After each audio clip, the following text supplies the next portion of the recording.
What are you talking about?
Making with the drive, boy, station.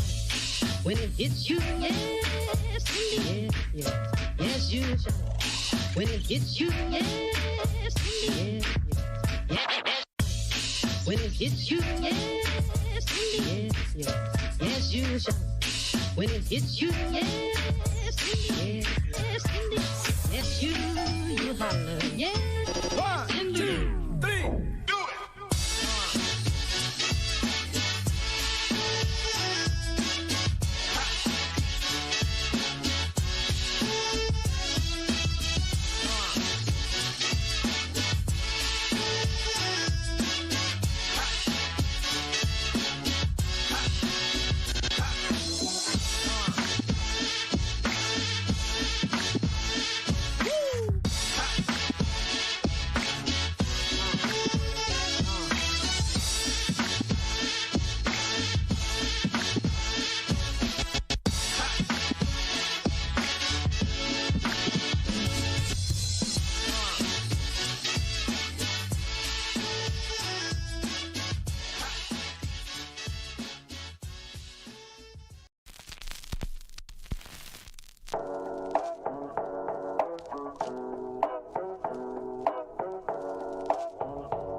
a sight for my soul.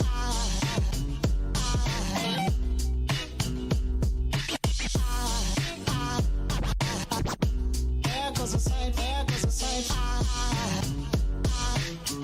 Now there goes a sight for my soul. There goes a sight for my soul.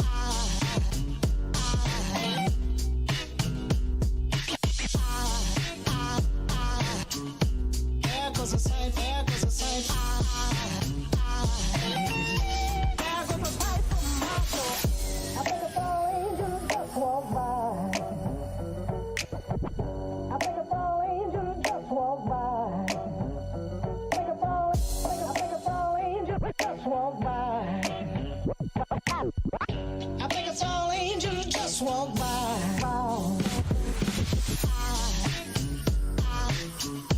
There goes a sight for my soul.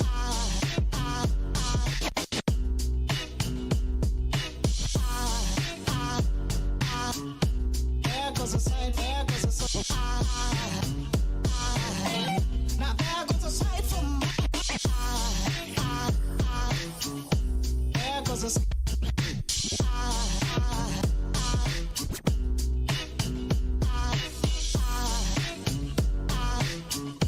There goes a sight, there goes a sight. Now there goes a sight for my soul.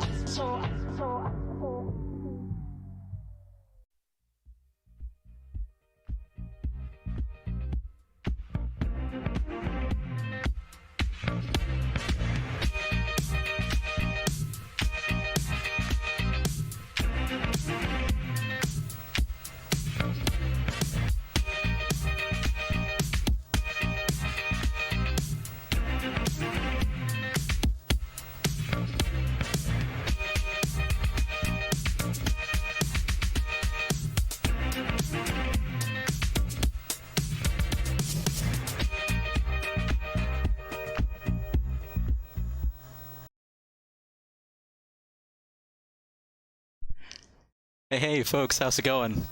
Welcome to an impromptu Thursday evening stream. It's been a while since we've had a weeknight stream on this channel. I think it's been over a couple of months actually. But welcome to you all. I hope you're all doing fantastic. Thanks for hanging out today. Gregory Long, Lokestar, Chase, Yak Nation, Rice Cooker 2000, the artist formerly known as Potato Rewind, and in case I missed anybody, let me know, but I think I caught you all. All of you, welcome. Thanks for hanging out today. Hope you're all doing fantastic. So, I was planning on doing a little bit of flight simming today anyway, to get my mind a little bit off things, and since I was stuck at home this evening, with not a whole lot else to do, unfortunately, this evening in particular. And so I figured, as opposed to just flying by myself on PilotEdge, let me go ahead and impose my flight simming misadventures and misdeeds and other bad piloting, bad flight simming habits on you fine folks, and impose it on an audience as opposed to doing it by myself. So thank you all for putting up with it tonight. Welcome on board. So let me go ahead and sign into PilotEdge here, and we're going to fly the fantastic Flysimware Lear 35. I think those of you who've been following my channel for a while probably know that I have talked this aircraft up plenty. It's one of my favorite aircraft in flight sim. Even though it's super difficult to fly, it's still probably one of my favorite aircraft ever in P3D. So we're going to fly this today from here in Seattle. This is Boeing Field. We're at Clay Lacey Aviation. It's a GA FBO here at Boeing Field, and we're going to fly from here at Boeing Field to the eastern end of Washington, to Spokane, Washington. And we may or may not be carrying two celebrity psychiatrists, TV psychiatrists, on the airplane today from Seattle to Spokane. Those of you who know my channel probably also know I'm a huge Frasier fan, so I'm actually surprised I didn't use the Frasier intro music at the start of the stream. I probably should have done that. That was a bit of a missed opportunity there. But welcome to you all. Lokestar says you downloaded the reflection profile from Inibils, but it has texture issues in the wings, so you send them an email. That's awesome, Lokestar. Oh yeah, it doesn't have PBR by default, right? It's the TFDI 717. So yeah, that's unfortunate. Rice cooker, no problem. Enjoy your cooking there with that burger. All right, so let me go ahead and sign into PilotEdge here. Got to pull up my PilotEdge client. There we go. And give me a second. I don't have my desktop view on screen, so you can't really see all this that I'm doing here. 9025 Delta Mike is going to be my call sign on PilotEdge. I already filed my flight plan. Type code is a Learjet 35. Lima Juliet 35, and no airline code, obviously. It's a private aircraft. So we're connected to PilotEdge, and let's go ahead and talk through our flight plan going from Seattle to Spokane tonight. So let me go to my desktop capture mode here. There we go. All right. So here we are in Western Washington, Seattle area, of course. We're at Boeing Field, just south of downtown Seattle. We're going to do the Seattle's, correction, actually, that's not the Seattle 7 departure. We're going to do the Needle 1 departure. I think they're departing off the 32s today to the north at Seattle. Needle 1 departure, we'll be getting radar vectors to the Seattle VOR. And then we'll be taking route Juliet 12 to the Ephrata VOR. That's right there. Ephrata to... At Ephrata, we're going to join the Zoomer 1 arrival into Spokane, Phelps Field. So we're actually not going to be landing at Spokane International, obviously. We're going to go to Spokane Phelps Field. This is a super awesome little GA airport from Orbx. So Orbx released the scenery a really long time ago, but it's a super awesome airport. It's got this really nice Art Deco terminal building from way back in the day that we're going to take a look at once we land. And it's got a really nice short 4,500-foot runway, I think, if I'm not mistaken. Let me check on that real quick. Yeah, it's a 4,500-foot runway. But, you know, we're flying a Lear 35, and I have a reputation for overusing the brakes in all the aircraft I fly, whether they're in the sim or real life. So we should have no problems stopping, but whoever owns the aircraft's going to have some issues with the brakes later, probably. But that's fine. We don't care. It's flight sim. So we're going to fly into that super short runway at Phelps Field tonight in Spokane, Washington. Okay, so that's what that looks like. Let's see. Did I want to talk about anything else here? Oh, yeah. So we're going to be cruising at flight level 330. And that's about it for now. We'll hop in the flight deck here, and we'll do our... We'll do all our set up our cockpit checks and set everything up for the departure. So let's go ahead and do that. I want to go to Project Fly Overlay. There we go. Okay. Okay, let's hop into the flight deck here. Do we want to do the... Whoops, that's not what I wanted to do. There we go. Now we're in. Okay. All right. Welcome aboard the flight deck. Let's hop to these GTN 750 units here, and we'll initiate our flight plan. So everything we just talked about, let's put that in here. Boeing Field is Bravo Foxtrot India to Phelps Field, Sierra Foxtrot Foxtrot. And Boeing Field, we're going to do the Needle 1 departure. There we go. Needle 1. Runway 32 right. Load that departure. And we're going to do insert after Seattle Vortec. There we go. And let's load an airway here. We're going to load airway Juliet 12 to Ephrata.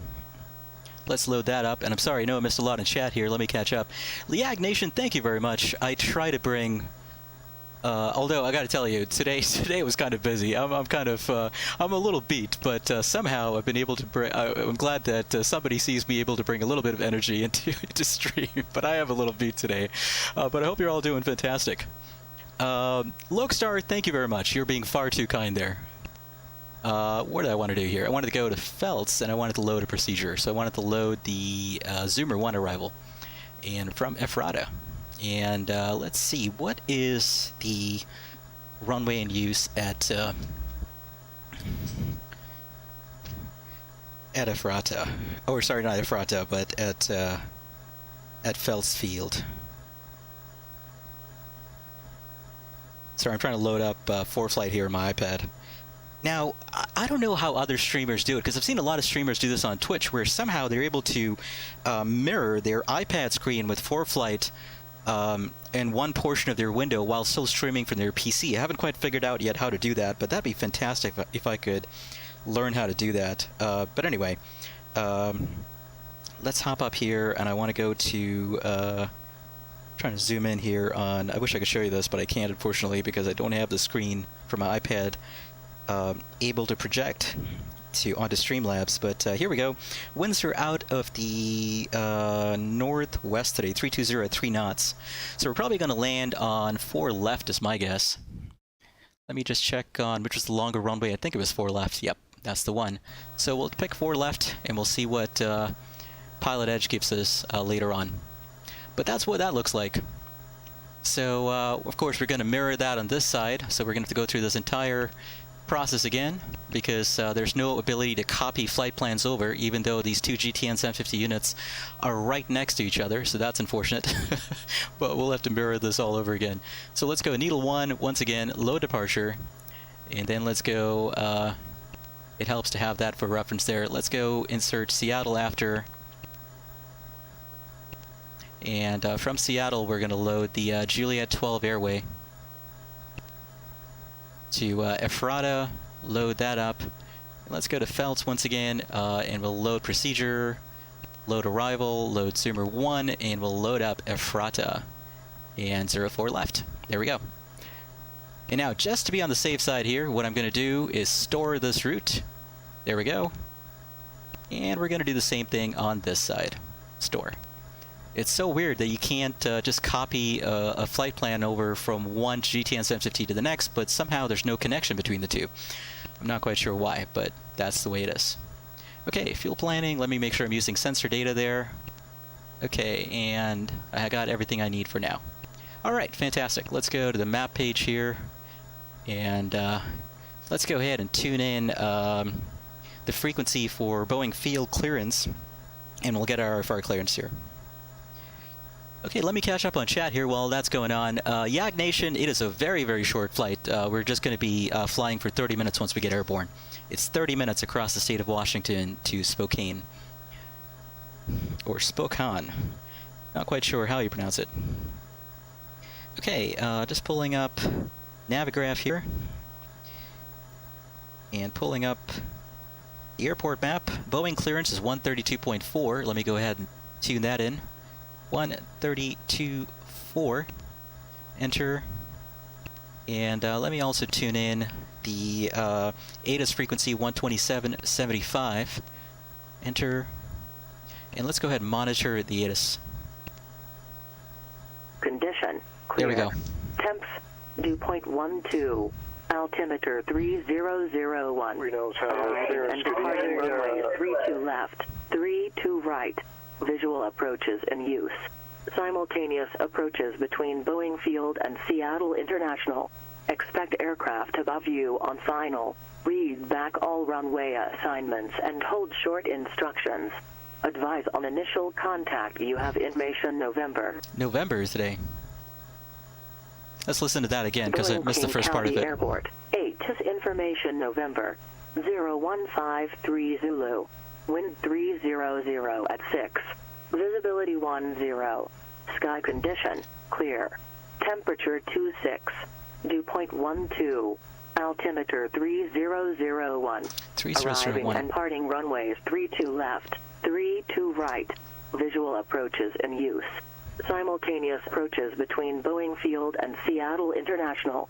Expect aircraft above you on final. Just going to tune in guard there and back up. Assignments and hold short instructions. Advise on initial contact. You have information November. Okay, we've got November. Let's go ahead and call up Boeing field clearance here, and we'll get our IFR to Glacier ground to Spokane. 314 at Bravo 5, taxi with Quebec.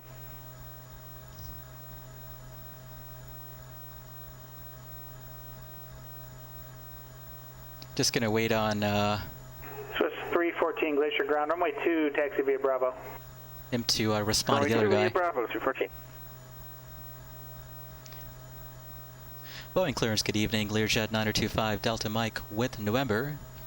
IFR to Spokane Feltsfield.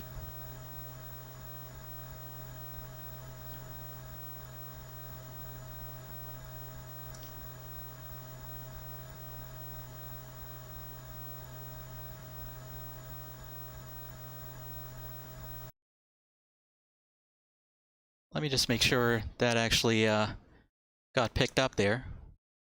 Let's go to console. Yeah, push to talk state pressed and released. COM 1.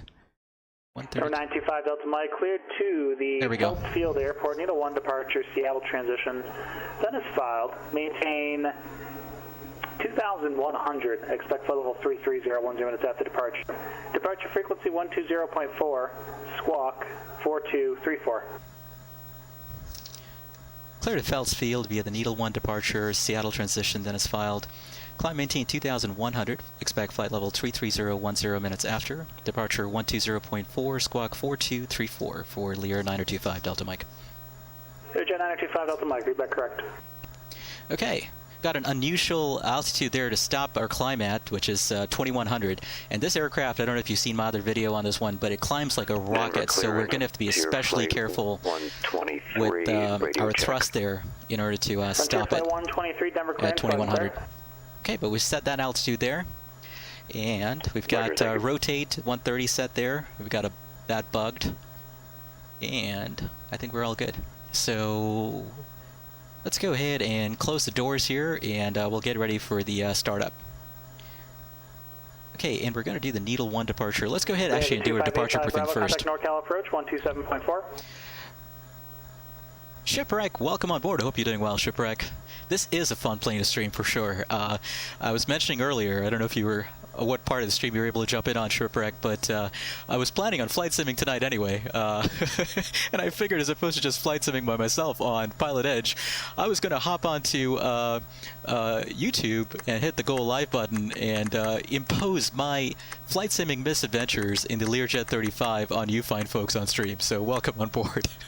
We'll see how well we do here. What did I want to do? I wanted to start getting some panel lights on here because it's a little dark. Rail approach, Bonanza 258 Okay, Charlie Bravo. that's good for now. Let's go ahead and do our departure briefing here. We'll get going. Kilo. I feel like there's something missing. 258 Charlie Bravo, NorCal approach. Let me go through the checklist here real quick. 2965. Do you have an approach request? Battery 1 and 2 is on. AC volts confirmed 28 volts. That's correct. That's good. Okay. Primary inverter on. Ah, that's what I was missing. Primary and secondary inverters on. There we go. Now the gyros are coming alive there. That's what I missed earlier. Helps to go through the checklist in order. Autopilot, master on, radio altimeter on, standby battery, standby, AC bus primary, and yaw damper power primary and secondary on, avionics master on. I was on earlier. Radar to standby, AC or heat is required, standby, gyro uncaged, parking brake set, and we're all good there. Okay, fantastic. Let's go ahead and do our departure briefing here. So, for those of you who don't know, the Learjet 35 is actually not certified for single pilot ops. It actually requires a two-person flight crew. So if you step out of the aircraft here, you'll notice we have a two-person flight crew here, and that's the way these aircraft is flown in real life. It's super. There's a huge, very high workload flying this aircraft, even with two pilots, so it's going to be interesting for sure flying a single pilot. I may not be able to go through the checklist as quickly as I would like, but that's fine, no big deal. Let's go ahead and do our departure briefing here, pretending like we do have a co-pilot though. So, are you ready for the departure brief? I am. So we're going to be taking off, or this is going to be standard left seat departure with takeoff flaps set to 8 degrees, and N1 set at about 95%. VR 130 and V2 133 on the departure, and we're located at the GA ramp here, Clay Lacy Aviation, and let's take a look at our taxi route here real quick. Let me pull this up. Okay, desktop capture scene. Let's go to airport. Alright, so here we are at the GA ramp, and we're gonna turn to the left here, taxi via Alpha to hold short of 32 left at Alpha 11, and we don't need full length today. We can take off there at Alpha 11, 32 left. So Of course, any malfunctions before V1, such as engine failure, fire, loss of control, aircraft unsafe to fly, I'm going to call stop. We're going to stop on the runway, or actually exit off the runway if able, and advise ATC the issue. Any malfunctions after V1, we're going to continue the takeoff and treat it as an in-flight emergency. I'm going to handle the controls and advise ATC, and you back me up with the QRH procedures and checklists. Pending that, we're going to be departing via the Needle 1 departure this evening. Off of runway 32 left, the procedures to climb on a heading of 315. And let's go ahead and set that heading bug here to 315 in anticipation of that departure. Whoops, went a little too far there. 315 is where the heading bug is supposed to be. Bonanza 258 Charlie Bravo, descend to maintain 4,000. Okay. All right, maintain 2,100, that's our top altitude, or ATC unsigned altitude for radar vectors to our assigned first route or fix, which is the Seattle Vortex. Expect clearance to filed altitude within 3 minutes after departure. We've been instructed we can expect flight level 330 10 minutes after departure. Radar required, no right turns authorized until leaving 1,400 feet. Interesting to note. That's what our initial climb looks like. This is super complicated, obviously, for those of you who are not familiar with this kind of schematic. I'm kidding. It's a pretty straightforward departure. This does require takeoff minimums. Actually, standard takeoff minimums with a minimum climb of 425 feet per nautical mile on 32 left. So we're good there. Walker 175 descend via the Bruiser 1 arrival, landing runway 25 left. And that's really it. 296. Nothing else to discuss here on our departure briefing. So we're all good there. That's our departure briefing. Let's go back to our Project Phi overlay scene there. And that's our departure briefing. Any questions? I'm the only one in here, so I have no questions. But if in case anybody in chat has questions, feel free to let me know what those questions are. All right, Rice Cooker. You're making us all very, very hungry with your talk about the burger. Even though I had dinner, that burger does sound pretty good. Okay, let's go ahead and get the door closed back here. All right, so let's go ahead and get this door closed. And closing this door on the Flysimware Lear 35 is an event because it's so nicely modeled. So first the lower door is going to be latched, and then before we can latch the before we can latch the upper door, we got to actually use this motor here to fully seal the door. So click on that little black switch there. That door is sealed. Let's go ahead and latch the upper door. And let's go ahead now and release the hook. The door is still sealed, but this way, in case of an emergency, right, all you need to do to get the door open in a hurry, if you need to evacuate the aircraft in a hurry, is unlatch the two latches, and you can open the door without having to go through the motor again. So we're all set there. Let's hop back into the flight deck here. And let's make sure that our on-share panel does not have the door light there illuminated, so we're all good. Okay, let's go through a start check here. Fuel quantity, balance, countered. Actually, one second. Let's take a look at our load sheet here. So gross weight for takeoff, about 15,000 pounds. So our V-speed calculations were still correct. And we're carrying 4 passengers in the back today. As I said, 2 of these passengers may or may not be 2 reputable psychiatrists from a certain television show set in the Seattle area. But we can't be sure about that. We're not allowed to disclose the names of our VIP passengers here at the DJ Aviator Business Jets Incorporated. And we're carrying just about 300 pounds total between the cargo and luggage bins, luggage compartments. And we're carrying 3,710 pounds of fuel, so that should be plenty to get us to Spokane, Washington today. Let's go ahead and close that off. Fuel quantity, balance counters checked and zeroed. Thrust levers to cut off. Let's just make sure they're in cutoff. There we go. Fuel computers on. There they are. Fuel computers are turned on. Let's go ahead and get that beacon on. Should have gotten the nav lights on earlier. Forgot to do that. Beacon on. Inverters on. Aux heat off, air conditioning off. Actually, let's go to the air conditioning panel here. Let's go ahead and set this for a cruising flight level of 330. There we go.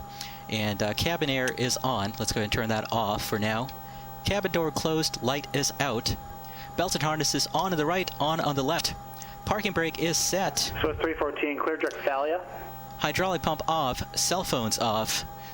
We don't have Kona coffee tonight on stream because it's a bit late, unfortunately. But I probably should have got myself some Kona coffee.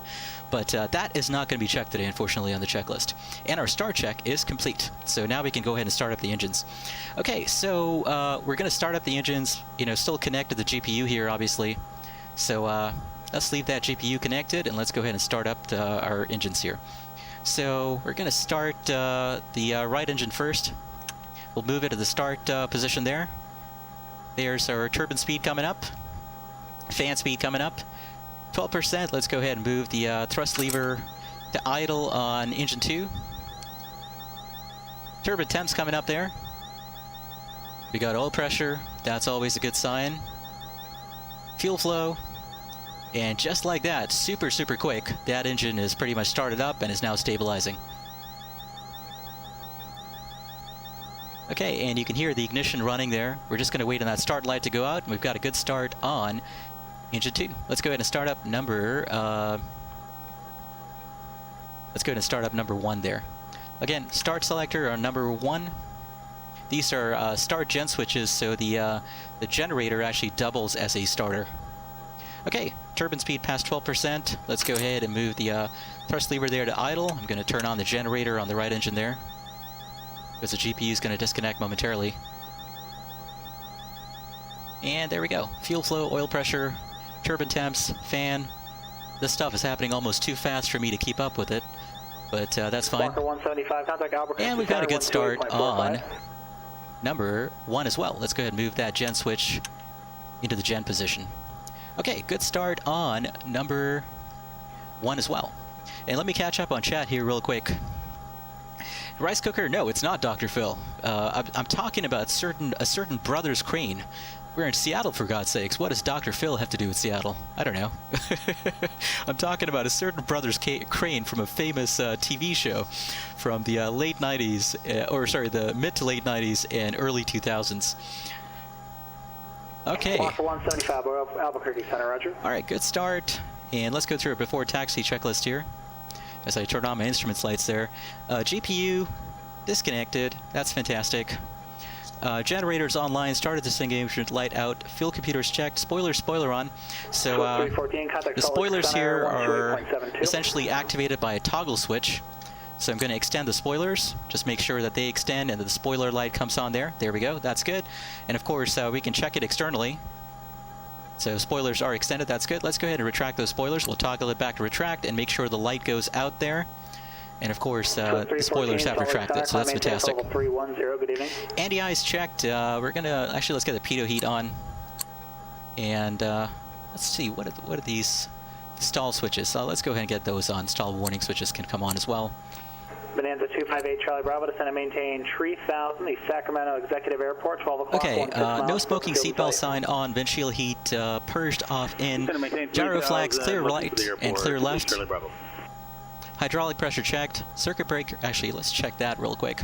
There's hydraulic pressure, we do have positive hydraulic pressure, that's great. Circuit breakers checked, parking brake, we'll release it when we're ready to go, and before taxi check complete. Let's go ahead and tune in Boeing field ground here, and we'll get ready to go. 121.9. And actually, we always want to be monitoring guard there, 121.5. That's good practice. And let me set in the departure frequency here, 120.4 in backup on standby comm 1. All right, fantastic. And let's go ahead and go to mode C there. And I got to make sure I do this in my PilotEdge client as well, because unfortunately these two are not always connected. The Garmin GTN 750 from Flight 1 isn't always connected for some reason runway 34 right, to the PilotEdge client. Bravo. Okay, wow, I'm all caught up on chat. It's kind of a rarity. But I hope you're all having a fantastic time so far. You know what I'm going to do? I'm going to step away for just a couple of minutes here, folks. I just need to go get something here real quick, because once we start taxiing out, especially on a network like PilotEdge, I won't have any time at all to take a quick break. So let me quickly step away for a couple of secs here, and I'll be right back. 25 right. Say again for Skywest 5814. Skywest 5814, cross runway 25 on Bravo and hold short 34 left at Papa. Roger, cross 35 right on Bravo, hold short 34 left at Papa, Skywest 5814. Bonanza 8 Charlie Bravo has the airport in sight. Bonanza 8 Charlie Bravo, cleared visual approach, runway 20.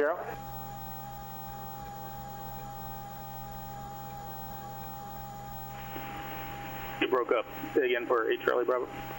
Bonanza 8 Charlie Bravo, cleared visual approach, runway 20. Clear for the visual, runway 20, 8 Charlie Bravo.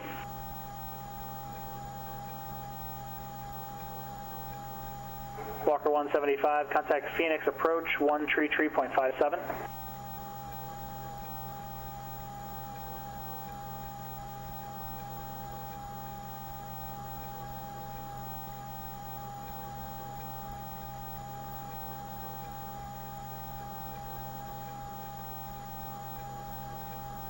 Okay, I'm back, folks.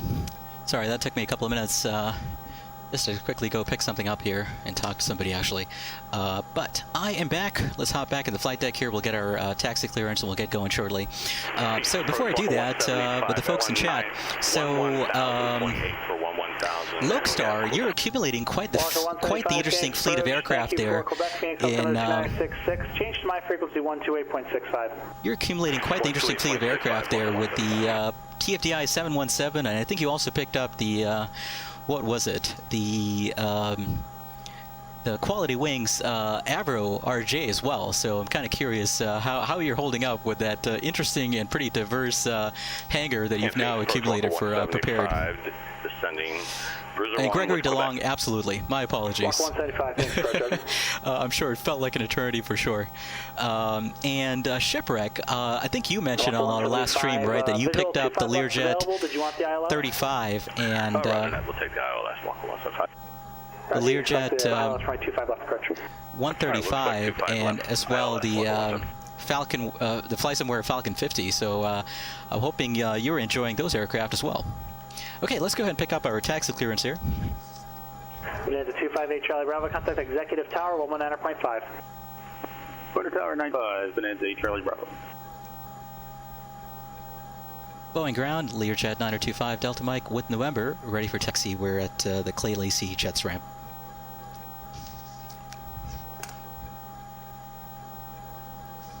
Lokestar, it's actually on sale now, believe it or not. 925 Delta Mike, Boeing ground, runway 32 left, taxi via Alpha. Runway 32 left, taxi via Alpha, Boeing, correction, Lear 925 Delta Mike. Okay, awesome. Let's go ahead and get those taxi lights on, and let's start taxiing out here. Let's get our recognition. Actually, we'll turn that on in a second. Tower, Bonanza 258 Charlie Bravo. All right, brake check. Parking brake released. Let's start taxiing out here. Tower, runway 20, clear to land, wind 210 at Niner. Runway 20 to land. I totally forgot to turn on my sounds earlier, so you couldn't hear the engine start. And of course, we want to turn on our steering. That's kind of an important thing.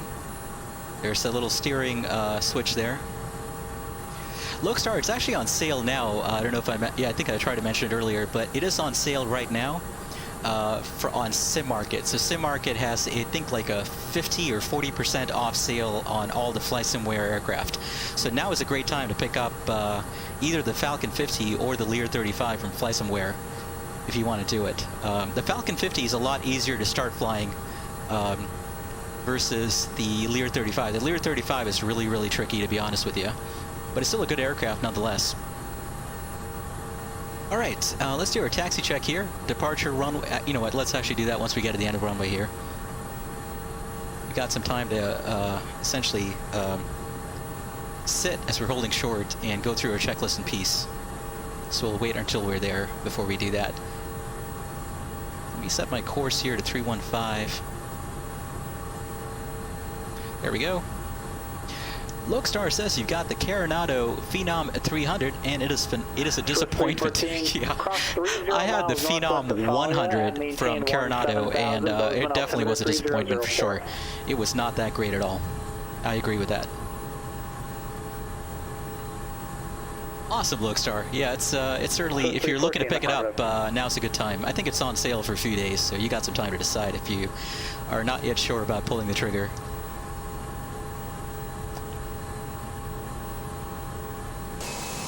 All right, taxiing down here, and that is the famous Museum of Flight here in Seattle. They've got the Concorde, the original Boeing 747. I think one of the prototype 787s as well. I'm not sure if that was a number 3 or number 2 prototype 787 there. And a Connie there, obviously. That's super awesome. And I think they got the original Boeing 737 prototype as well. So quite a fair amount of aviation history here at this super awesome museum here in Seattle. Okay, let's hold short of 3-2 left here at Alpha 11. And let's go through our taxi check. Okay, departure runway. Bugged and verified, runway 32 left confirmed. Transponder squawking mode Charlie. Brakes and steering checked, anti-skid on. And lights are out. Flight controls, let's go and check our flight controls here. This flight controls are mechanically linked, by the way, to all the flight control surfaces. So what does that mean? That means that unlike an aircraft with hydraulic or pneumatic or you know, obviously fly-by-wire, the response that you get from the flight controls are pretty much instantaneous. So this aircraft really does handle like a sports car. So let's check the flight controls here. Full up, full down, neutral, full left, full right, neutral. Let's hide the yoke there. And rudder, full left, full right, neutral. Flight controls check completed. Flight instruments checked. We've got heading 315 bugged, course 315 bugged. Let's go CDI there. Awesome. To the GPS nav there. Flaps set to 8 degrees. Let's set it now. Flap set to 8 degrees confirmed. Trims 3 set. Let's set it to about there. Primary light is out. And fuel quantity balance check. Current limiters lights are out. Electrical panel check. Engine instruments checked. Avionics set and reviewed. Thrust reversers checked and stowed. Speedbox N1 set and verified. Pressurization. Let's go and get that cabin air switch on right now so the aircraft can start pressurizing the cabin. Lead air, cabin air on. Cabin temp control set. Coffee, unfortunately, not on the aircraft today.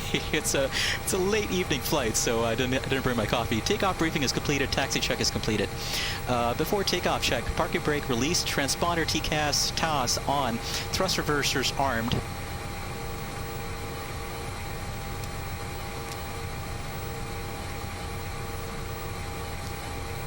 Set heading there, and let's set, actually we're fine for now. Boy, I hope this thing is working right here. If not, I'm kind of screwed. That's fine. Let's make sure that the autopilot system there is working. 222, Walker 175. Walker 175, do speed 20. Yeah, that's fine. That's all good. Okay, thrust reversers armed, pitot heat on, anti-ice is required, lights on. Let's get the recognition lights on. We'll get the landing lights on when we're ready to go, and the strobes on when we're ready to go. Cabin air is on, stall warning is on, ignition on, and annunciator panel normal, departure runway, bugs align, verified before takeoff checklist is complete. Let's go ahead and tune in tower here, and we'll get ready to go. Tower is 120.6. Walker 175 to maintain 4,400. Down 4,400, Walker 175. Okay, let me catch up on chat here really quick before we go. Lokestar says, such a shame it got so much potential with the G1000, but they never fixed the VNAV bug in displays. Yeah, Coronado, you know, it's a pretty aircraft to look at, but unfortunately, right, the issue with Coronado is that the aircraft are pretty, they're nice to look at, but they're not really well modeled or super functional, you know, like you're seeing with that aircraft. And I had the same issues with the Phenom 100 from Coronado as well. Okay, let's get going here. We'll call up tower. Boeing Tower, Lear 9025 Delta Mike, short of 32 left, ready for departure. Walker 175, turn right heading 220. Right heading 220, Walker 175. I might have stepped on somebody there.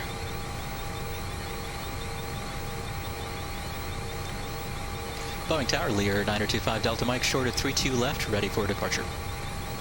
Lear 9025 Mike, Boeing Tower, runway 32 left, clear for takeoff, wind 3206. 32 left, clear for takeoff, Boeing Lear 9025 Delta Mike. Gotta keep slipping up there and saying Boeing. That's my call sign. From Gypsy, fly heading okay, let's go ahead and taxi on here and we'll take off. Once again, we're gonna level off at 2,100 feet, 4,000 cleared and we're going to climb out at a heading of 315. So we're going to have to be super quick on backing off those throttles there once we're climbing out.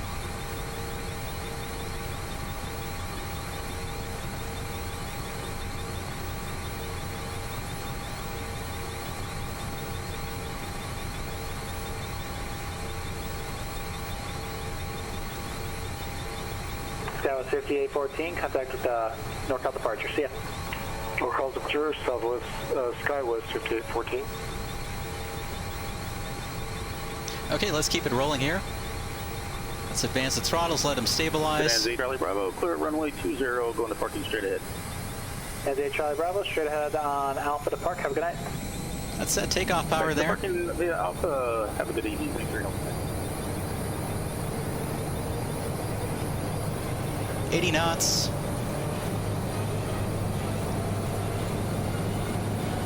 V1, rotate. Positive rate, gear up. Flaps up. And let's back off the throttles there. Fly heading of 315. Let's engage the autopilot there. Let's go to vertical speed mode, ALCEL. Oh, let's bug the heading there.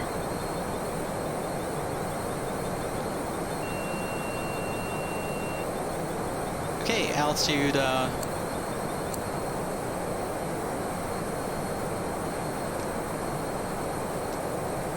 should be capturing there in a short little bit here.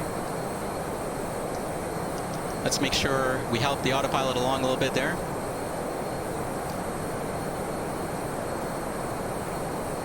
And let's back off the throttle a little bit there.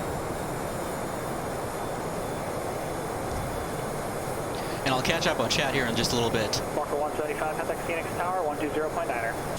120.9er, Walker 175. A little bit of a flyby view there. And that kind of sucks. The autopilot panel doesn't appear to be illuminated there. That kind of sucks. Walker 175, Phoenix Tower, runway 25 left, cleared to land, wind 3006. Cleared to land, 25 left, Walker 175.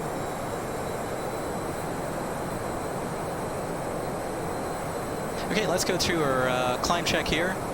Landing gear is up, yaw damper engaged. Thrust reversers off, ignition off, landing taxi lights off. Those are the landing gear, obviously, so we don't need that anymore since the landing gear is retracted. You know what, let's contact departure here. I'm not going to wait for a tower to instruct me. Seattle departure, good evening, Lear, 9025 Delta Mike, 2,100 feet.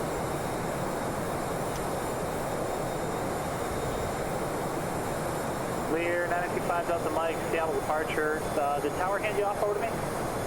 Actually, not yet. Sorry, I assumed we were supposed to contact you. Negative. No, you gotta wait till tower tells you to, but that's okay. Learjet 925 Delta Mike, Seattle departure, radar contact, climb maintain 15,000. Climb maintain 15,000, Lear 925 Delta Mike, thank you. Okay, up to 15,000 here.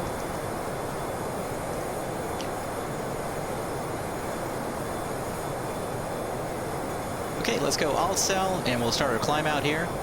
Up to 15,000. 210 Echo Lima, Oakland clearance. Click to Sacramento Executive Airport.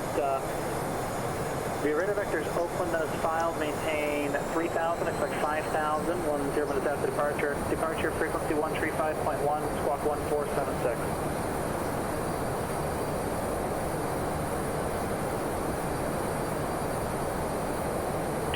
Echo Lima, Sacramento Executive Airport, radar vectors Oakland, Dennis filed, climb 3,000, select 5 and 10, departure 135.1, squawk in 1476. Train 210 Echo Lima, read that correct?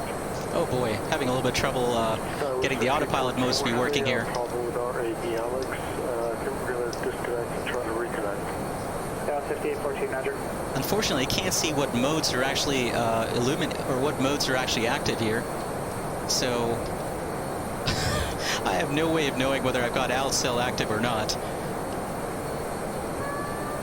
Let's engage the autopilot once again. Left heading 180, vectors for Seattle. Left heading 180, Lear 9025 Delta Mike. Heading, let's go vertical speed there. And heading left turn and heading of 180 there.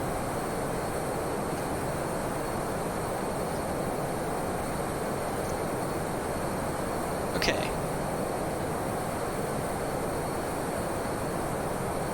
Yeah, that really sucks that we still got this bug with this aircraft to where the AFCS modes are not showing, despite the fact that I have them armed. So that kind of sucks. But that's fine. We'll climb up to 15,000 here. We want to climb out at 250 knots approximately.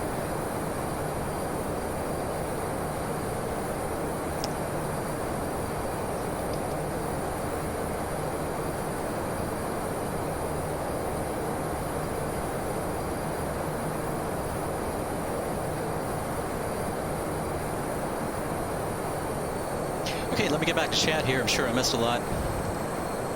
Shipwreck says Walker 175, somebody from the WEA you're in. That's pretty cool to hear. Yeah, that's awesome. You hear his call sign a lot on Clear direct Seattle, Resumo navigation. Clear direct Seattle, Resumo navigation. Lear 925 Delta Mike, thank you. Okay, let's go direct to Seattle here.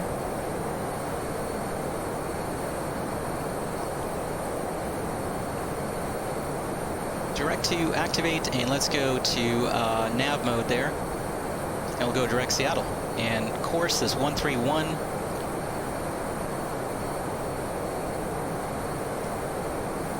Boy, but this is really a bug that's kind of really annoying me, that these AFCS modes don't enunciate from time to time, because I have no idea whether I have all cells selected or not. so we'll see what happens. We might have to help the autopilot along if it's not activated. Okay, let's continue through a climb check here. Angle of attack indicator cross-checked, hydraulic pressure checked, and that's our climb check. We'll do our 10,000 foot check here in just a little bit. Okay, let's go ahead and do our 10,000 foot check. Seatbelt sign off. Pressurization system checked. We are pressurizing as we climb up to 330. 10,000 foot check completed. With 314, I'll have low okay. About 15 miles once you're talking to Big Sky approach. Let's go ahead and continue here. Lokestar says you've always wondered how they managed to put those tanks in the wingtips. What a cool design. They almost look like bombs. So unique. Yeah, it's super awesome for sure. And it's a pretty impressive feat of engineering when you think about it, right? Because those tanks carry a lot of gallons of fuel there. And so these wings were designed to deal with those heavy weights right on the wingtips there, which is pretty awesome. Yeah, but they look super cool. This aircraft, like you can tell, the influence of the design was a fighter jet, right? It was a Swiss fighter jet, I think called a P-50, if I'm not mistaken. So I did a video on this where I mentioned that fighter jet. So they took the inspiration for those wingtip tanks from the tip tanks on a fighter jet. Okay, there's Boeing Field below us as we climb out towards Spokane here. Climbing up to 15,000.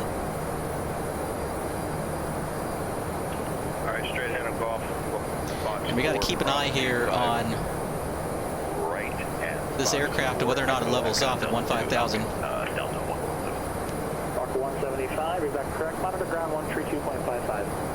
132.55, 175, thanks. Have a good night. You as well. There we go. Now it's leveling off. Let's back out throttle there. Lear 925 Delta Mike, contact Seattle Center 126.6. Seattle Center 126.6, Lear 5 Delta Mike. Okay, 126.6 there in the frequency.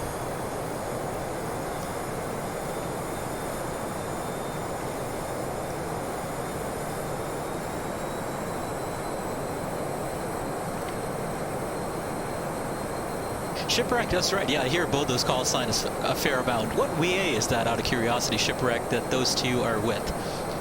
That you happen to belong to as well. Seattle Center, good evening. Lear 925 Delta Mike, level 15,000. Lear 925 Delta Mike, Seattle Center, good evening. Climb maintain level 230, clear direct Ephrata. Climb maintain flight level 230, direct Ephrata, Lear 925 Delta Mike. Okay, up to flight level 230 and direct Ephrata. 118, 914.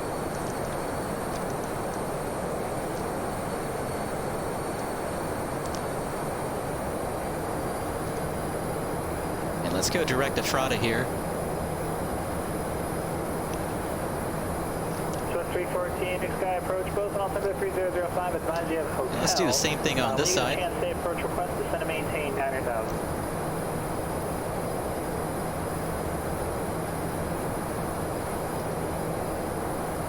Okay, climbing up to flight level 230 there. So our climb schedule called for us to climb at 250 knots until we get to Mach 0.7, and then we'll climb out at Mach 0.7 until we get to our cruising flight level.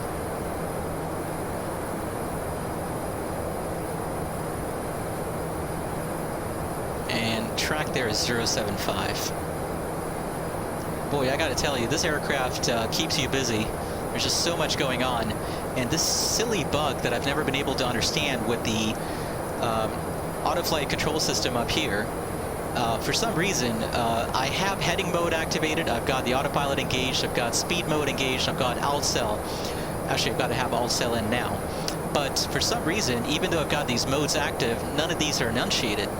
And so this is a bug that happens every once in a while with the Lear 35, where, from Flysimware, where if I load a saved flight, those AFCS enunciations don't activate anymore, so it's kind of weird. Okay, we're through transition there.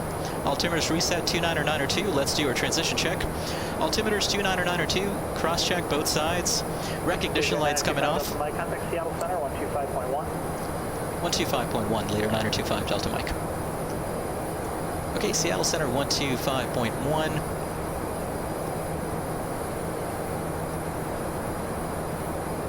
And let's continue through a transition check here. Recognition light off, air conditioner off, oxygen pressure checked, pressurization checked, and transition check completed.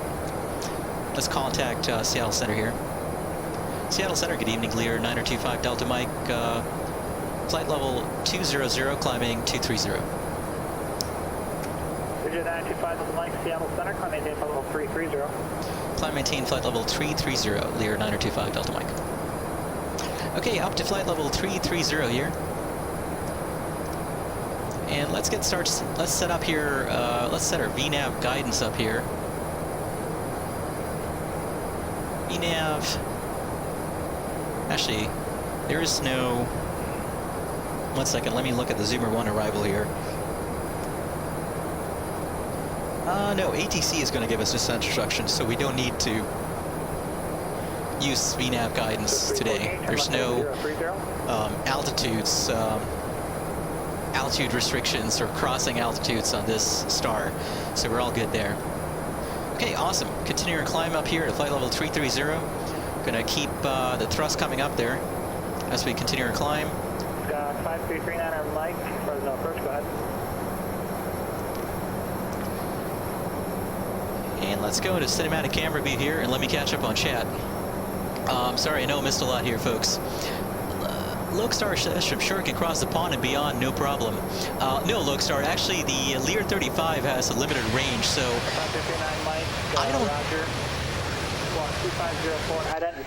I don't think the Lear 35 can even make it across the United States in one go. I think there needs to be at least one refueling stop if it's trying to fly close to coast.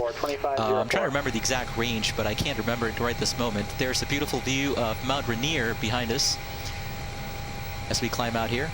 That looks pretty awesome.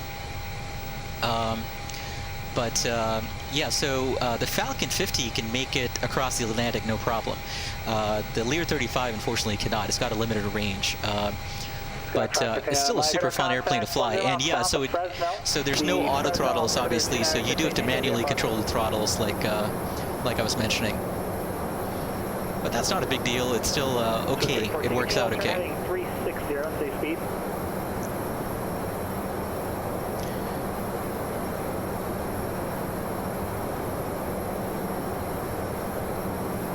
Okay, Shipwreck says the VA is called Walker Air Transport. A friend put it together. It's been going pretty well over time. Oh, okay, so that's where the Walker call sign comes from. It's a specific VA. Very interesting. I'm going to have to look that up because I've never heard of that. I'm going to have to look it up for sure. And Swiss 314, I'm giving you vectors for the straight in ILS. Rice Cooker, welcome back. Shipwreck says, most are X-Plane 11, but you lead the P3D pack in there. Awesome. Well, Shipwreck, it's good to hear that somebody's representing P3D in these mostly X-Plane 11 VAs. That's awesome. Shipwreck says, but yeah, the owner made custom liveries for probably over 100 planes by now. Okay. Yag Nation, welcome back. Lag Nation very helpfully points out that the Lear 35 has a range of 2,859 nautical miles. So there you go. Yeah, so it can make it. It can't really make it coast to coast in that case, you know. So there's the issue there. But you know, it's still a fun airplane to fly. You do have to make one fuel stop, I'm guessing, if you're going from the east coast to the west coast against the prevailing winds in the jet stream. But it can cruise up in the high flight level, so that's not an issue with this airplane. So that's super cool. Okay, coming up on flight level 330 here in just a short minute and a half, I think. Or 1 minute, actually. Slip 314, turn right heading 090. Still climbing out at 250 knots.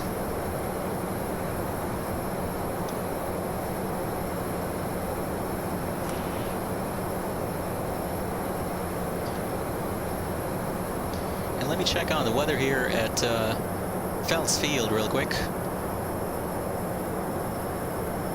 Oh, winds are now, winds are still favoring probably a landing on 4 left. That's fine. That's kind of the runway we want to land on anyway. Okay, coming up on flight level 330. at 8,000, cleared straight in ILS runway 12. Let's go ahead and back off that throttle a little bit.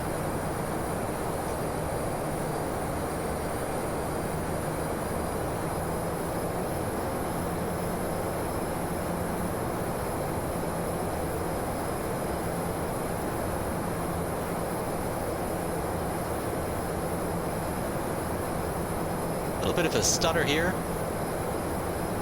That's fine. Okay, leveling off here at flight level 330.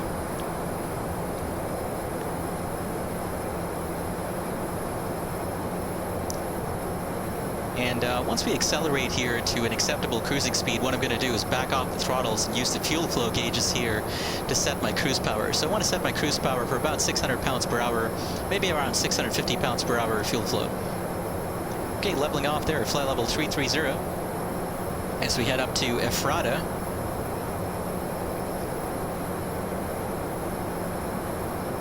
Let me catch up on chat here. Lokestar asks, gotta look if there's any GA for Bombardier or Gulfstream that are good. So Bombardier aircraft, of course, you know, they cover the Learjet family, so there's obviously the Lear 35 and the Lear 25 from Extreme Prototypes. But I'm not sure besides that, you know what? 925 Delta Mike. Somehow discussion maintain flight level 240. Expect to cross Zoomer at maintain 13,000, and you'll have those instructions from the next controller. Descent pilot discretion down to flight level 240. We'll expect to cross Zoomer at 13,000 for Lear 925 Delta Mike.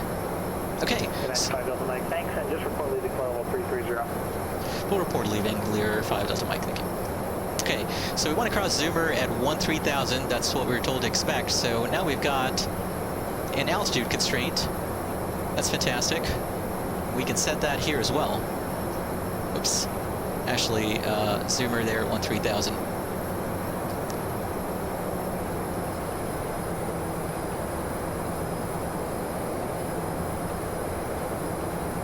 Let's go to map that we've got a top of descent there.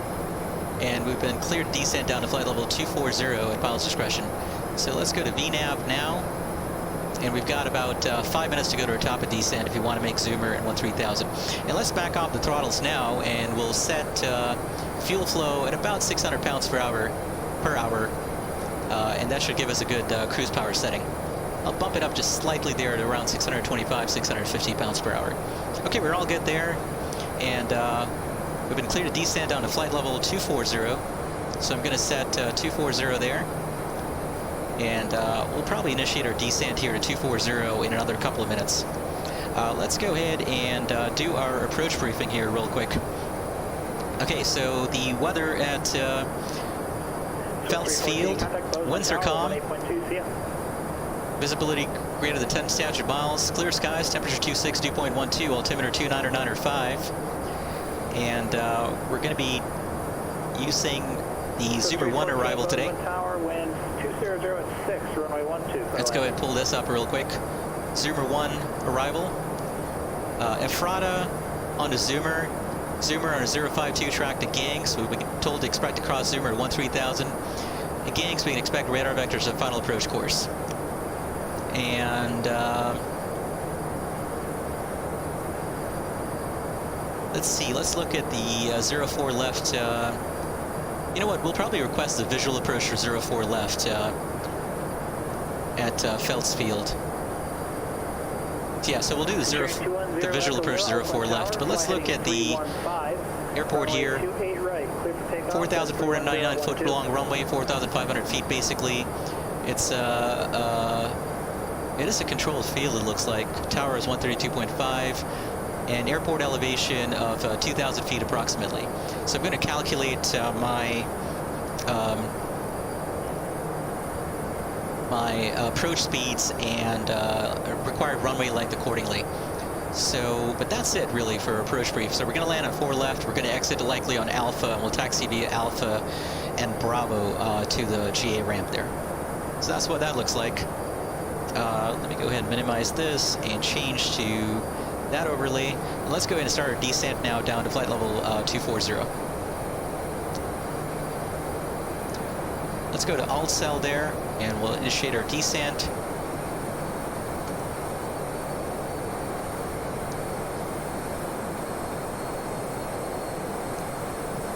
Seattle Lear 9025 Delta Mike, descending out of flight level 330 for 240 now. Thank you. American 235. Seeing clearance cleared to the John Wayne Airport. Okay, we'll descend in vertical speed mode at about 250 knots. In the descent, let's do a descent check here. Windshield heat, aux defog is required. Cabin controllers at the field elevation of 2,000 feet.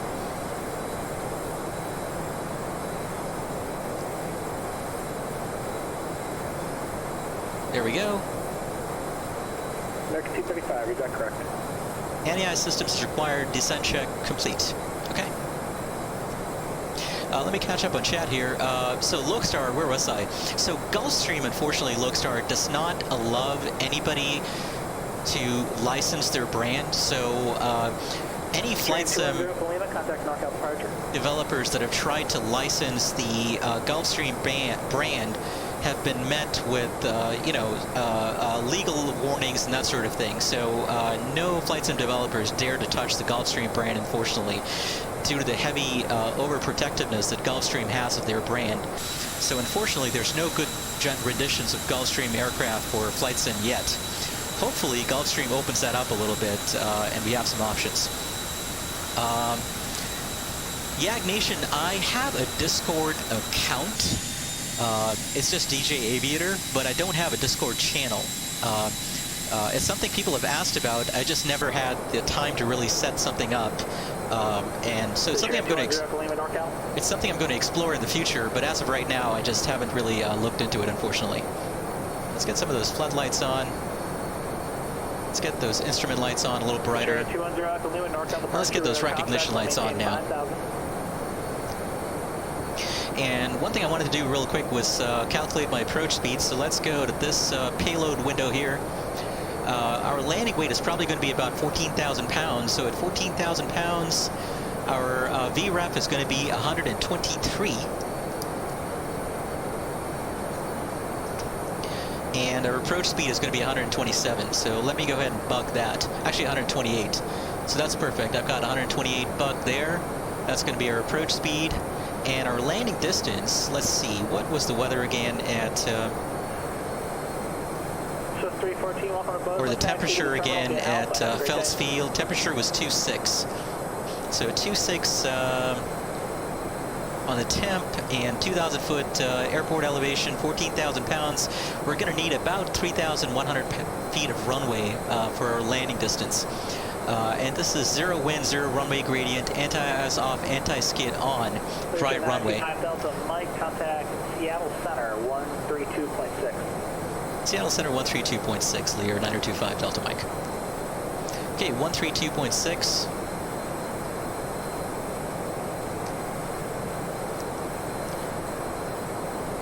And we're coming up on flight level 240 here. Seattle Center, good evening, Lear 9025 Delta Mike, flight level 253, descending 240. Lear 925 Delta Mike, Seattle Center. Good Evening, cross Zoomer at maintain 13,000 with Spokane altimeter 29907. Cross Zoomer, enter maintain 13,000, altimeter 29907 for Lear 9025 Delta Mike. Tran 210 Echo Lima, turn right. Okay, cross Zoomer, enter maintain 13,000. We want to aim for about a 2,100 foot per minute descent rate. That's good enough for right now. And we'll keep that descent going down to 13,000.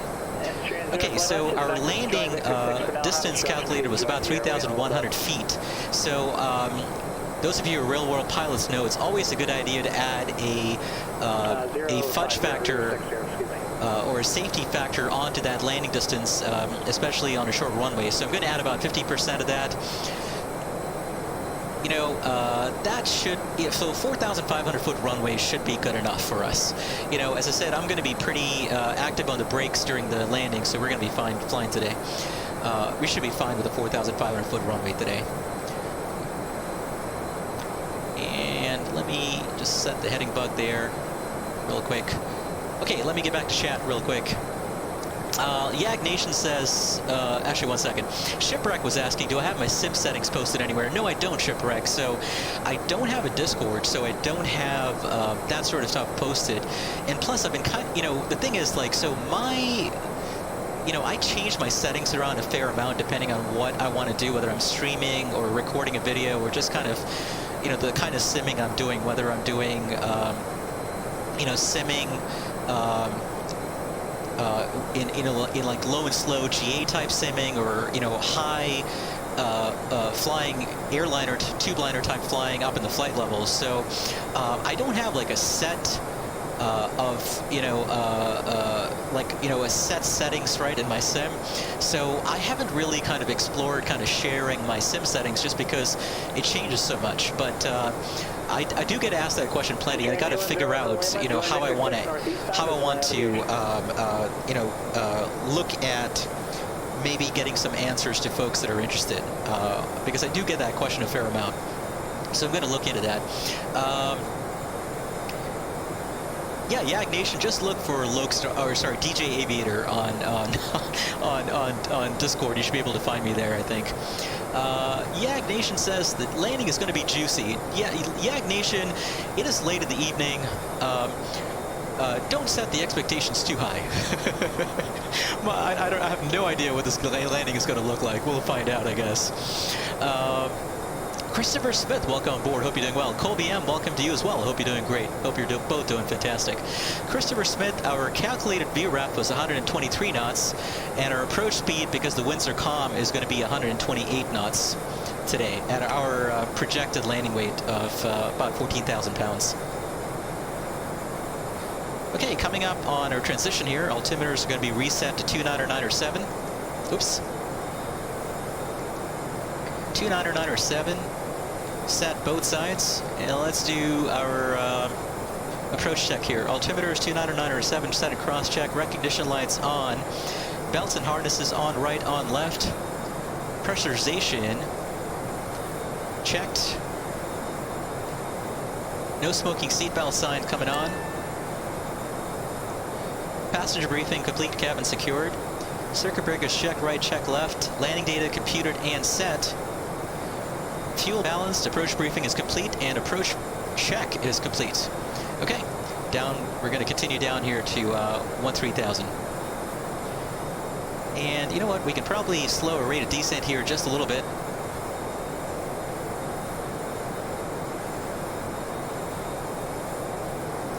Let's go back to vertical speed there, alt cell, and we'll continue down to 13,000. Yag Nation, I have no idea what's going to happen. We'll see. This aircraft, so there's no sort of altitude callouts on landing, so I'm basing my flare purely on the visual sight picture that I had before takeoff, right? So I'm kind of judging how high I am off the runway based on the sight picture I had when I was on the ground the last time. So we'll see how we do. I'm not quite sure. This aircraft sits pretty low to the ground, obviously, so it's not like, you know, the typical sort of jetliners that I fly. That sit quite a bit taller. So we'll see how we do during the flare and landing. The last thing I want to do, though, on such a short runway is float down the runway. So I'd rather take a firmer landing than float down the runway on such a short 4,500 foot runway. So we'll see how we do.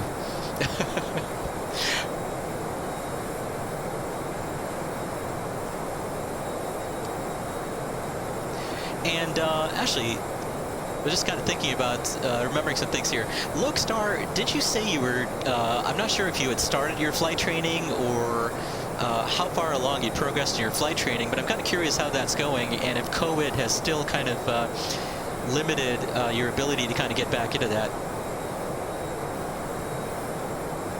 Okay, alt cell there. Coming up on 13,000. Let me make sure I'm still connected to PilotEdge here. I've noticed the frequency here is awfully quiet. I am still connected, so that's good. Okay, leveling off there, 13,000 as we come up on Zoomer.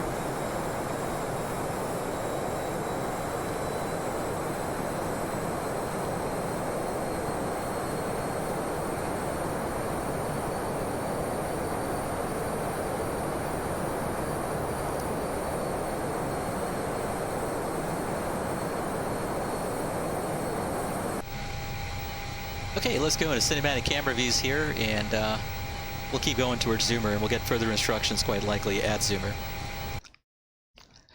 Let me just check on PilotEdge here real quick. Everything's looking good. Okay, I was kind of worried that I got booted off for a second, but I'm all good there. Sun setting behind us here in eastern Washington.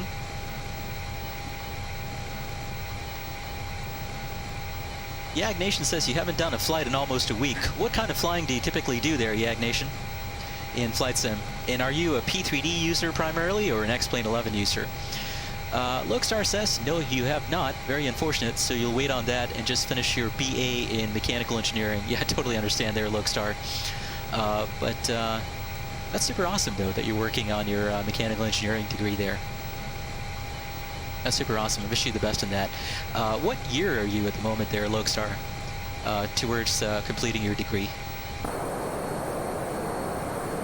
You know, I'm really surprised I haven't heard anything on frequency in quite a while.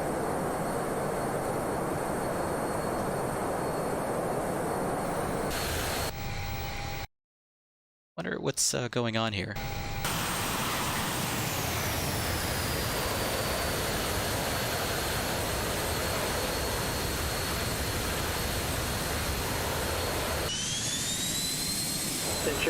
Oh, there we go. Okay. I guess it was just quiet on frequency for a while. That's all. Yeah, it was just quiet on frequency for a while.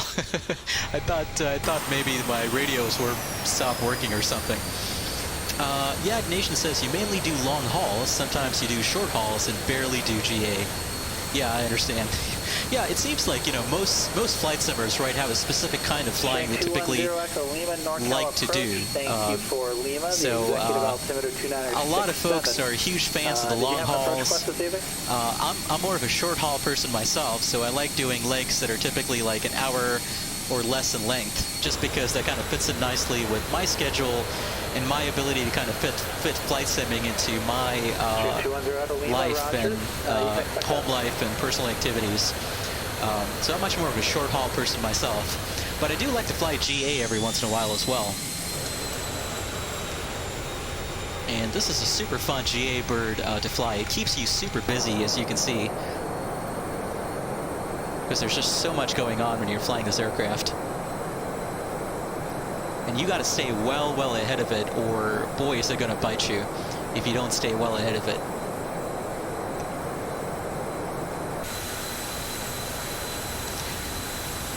Lokestar says that you're halfway through your third year. Well, that's awesome, Lokestar. That's super awesome.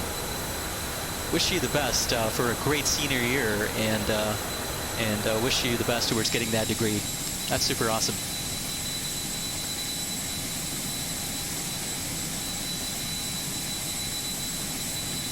Skyhawk 5339er Mike, contact Bakersfield approach 118.8. See ya.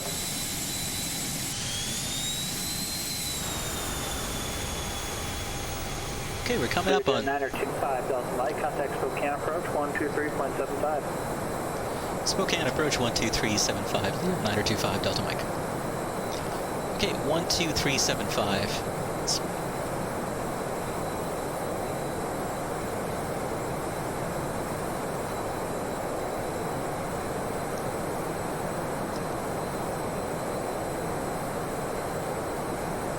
Spokane approach, good evening, Lear 9025 Delta Mike, level 13,000. Lear 9025 Delta Mike, Spokane approach, Phelps Field, altimeter 2995. Let me know when you pick up the weather, and let me know if you have an approach request.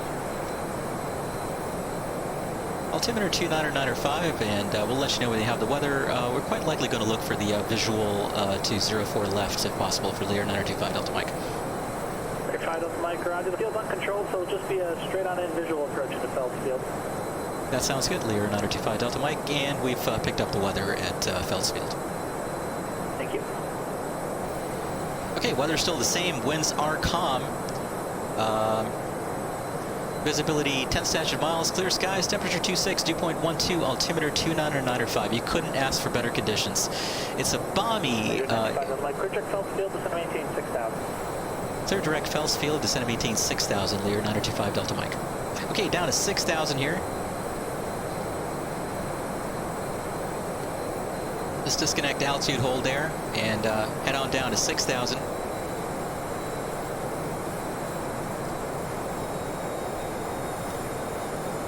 Speed mode there, all cell, and let's go direct to Phelps Field here. Cleared ILS runway 2 approach in Sacramento, circle runway 20.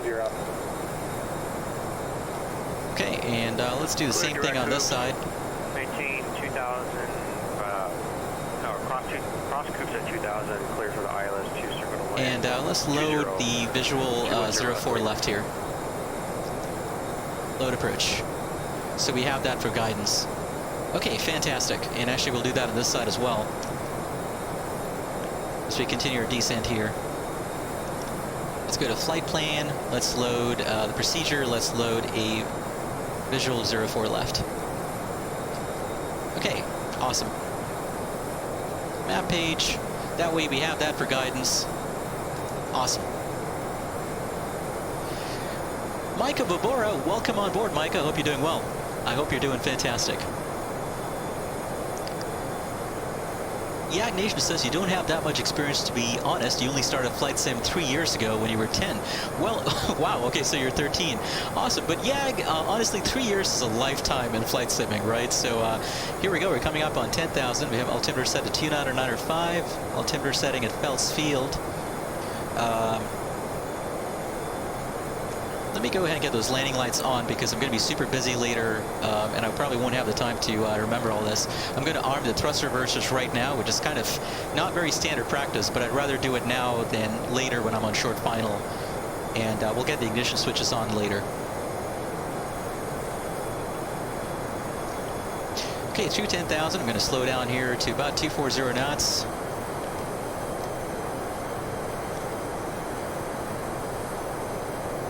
Speed, all cell, going down to 6,000 feet here. And let me catch up on chat, but welcome, Micah. Thanks for hanging out with us. I hope you're doing well. Lokestar was saying, by the way, you saw this video of a glider pilot pulling some crazy loops. Apparently the FAA got a hold of him because he had no permission. Yeah, the FAA tends to frown on aerobatics activities, especially in proximity to, people or property, so I can totally imagine that. Out of curiosity, who was the glider pilot? Was this a YouTube person? Somebody who's famous on YouTube who got himself in trouble? Because I remember seeing a recommendation on my YouTube dashboard, or my YouTube browser page, the home page of my YouTube channel, right, for somebody doing aerobatics, and apparently there was something about getting in trouble there. So I'm not sure if it was the same guy. Was it Bruno Vessel, perchance, or somebody else? I'll sell there. Let me tune in Phelps Field, CTAF there, 132.5. In standby, COM 1. And coming up on 6,000 there.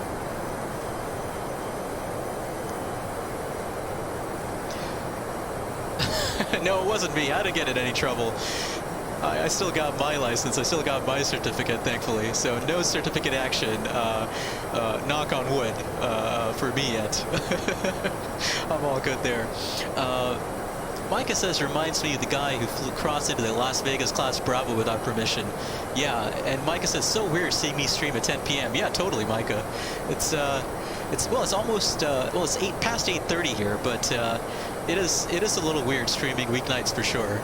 I mentioned earlier I am a little beat after a long day, but you know, what I was saying earlier was I was planning on flight simming tonight anyway, and as if I figured instead of doing it by myself, what I would do was impose my flight sim misadventures, misdeeds, bad piloting, etc. on 95 Delta Mike, turn heading 09 vector for your visual approach and descend to maintain, descend to maintain 5,000. Right heading 090, descend maintain 5,000, Lear 925 Delta Mike. Okay, heading to 090 and down to 5,000.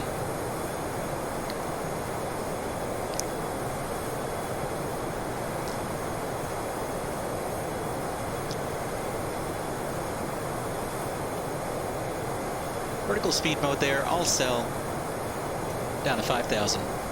But yeah, Micah, so I wanted to impose my bad piloting tonight on an audience, so I figured I'd stream my misadventures as opposed to just kind of flying by myself. And what we're going to do here is go ahead and activate the approach there. Okay. And let's set 040 there on the course. We come up on 5,000.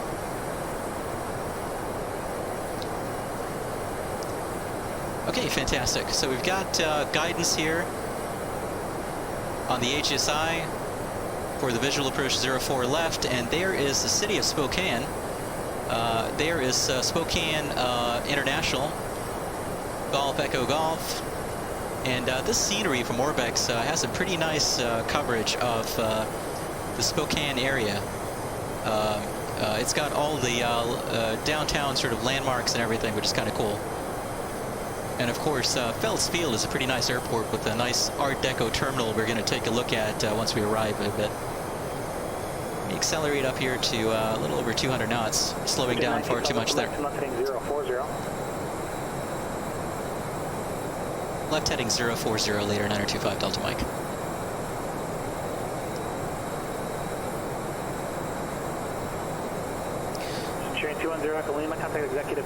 Matthew and Duze, welcome on board. Hope you're doing well, Matthew. And Matthew, you're from Brazil, if I remember correctly, right? I hope you're doing fantastic, my friend. Hola, as they say, right? I hope you're doing well. Welcome on board. Yag Nation says it's 10:40 a.m. here. Wow. Are you, where are you at, Yag Nation? Are you in Australia, perchance? Yag Nation says you've logged up to 2,000 flight hours in total since you basically took the whole of last year off. Wow, that's still a fair amount, though. That's a lot of experience for sure. And I'm sorry, folks, my Streamlabs bot there is giving you the wrong flight plan. Obviously, we're not going... Lear 925 Delta Mike has a field in sight. Lear 925 Delta Mike, clear visual approach into Phelps Field. Report your IFR cancellation in the air on this frequency on the ground on 122.2. Change to advisory frequency is approved. Change to advisory frequency approved, Lear 925 Delta Mike. And clear for the visual approach 04 left. Okay, let's go ahead and start our descent here. Let's go slow down, get our air ignition switches on. And we'll switch to advisory. We'll call them on the ground to cancel IFR. Okay, and we're 7 miles out here. Let's slow down plenty. Let's go ahead and Phelps Field traffic, Leader 925 Delta Mike, 7 mile final straight in, runway 04 left, Phelps Field. Gear coming down.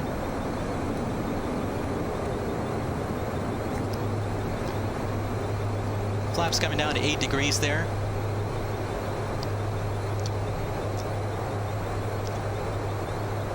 And we're in a 5 mile final at this point.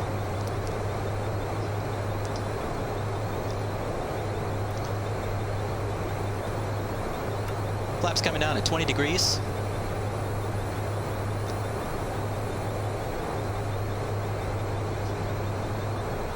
And let's go all the way down to the flaps, and we'll slow down our final approach speed of 128 knots.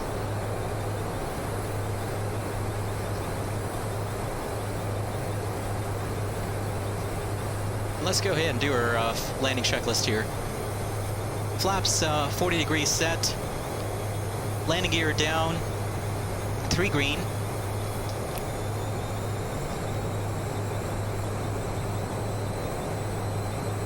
Anti-skid on, thrust reverser arm, flaps 40 for landing, hydraulic pressure checked. Autopilot disengaged. Let's go ahead and make sure we disengage that.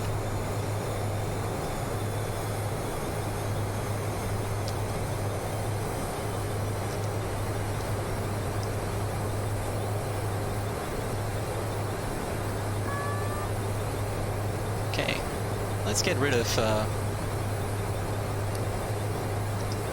all that stuff. Okay, whoops, slowing down a bit too much there. And air ignition switches are on. Got a little too slow there. Want to make sure I focus on flying the aircraft as opposed to pushing buttons, but landing checklist is complete. And as soon as we touch down, we're going to extend the spoilers and get on the brakes and go to and open the thrust reversers.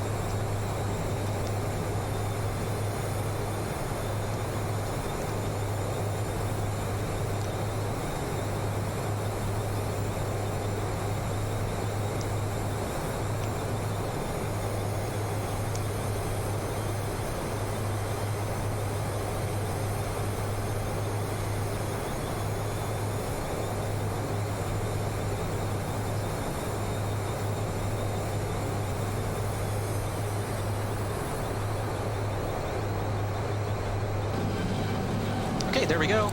Spoilers extended. Let's get on those brakes. Thrust reversers. 80 knots. Reverser stowed. That worked out a lot better than I thought it would. That was not the most stable approach, in case you hadn't noticed. But that worked out a lot better than I thought it would. And one thing I failed to do properly, of course, was make a final call on CTAF there when I was on short final. Let's go get that nose wheel steering button turned on there so we can use the steering there. And we'll taxi off here. And we'll head on over to the terminal right there. But before we do that, what I'm going to do here is pause here momentarily, or just stop the aircraft momentarily. And actually, wait, let's get on the other side of the whole short markings there. I think it's been a while since we've done a night landing on stream, right, by the way? So for the first time in a while we've done a night landing on stream. That was not bad at all. Okay, let's get those air ignition switches off so we can get that annoying noise turned off. That is super distracting when you're landing. And let's get those thrust reversers off. And what I'm going to do is switch to frequency 122.2 here, and we'll cancel IFR.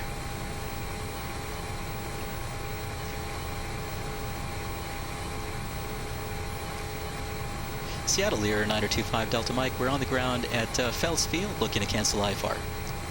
Learjet 925 Delta Mike, IFR cancellation received. Thanks for the call. Have a great rest of your evening. You have a great night as well. Thanks for the help. Okay, let's switch to 1200 there. And let's switch back to Fells Field. Fells Field traffic, Lear 9025 Delta Mike. We're clear of the active Fells Field. We're taxiing to the terminal. Okay, let me catch up on chat here. I know I missed a lot.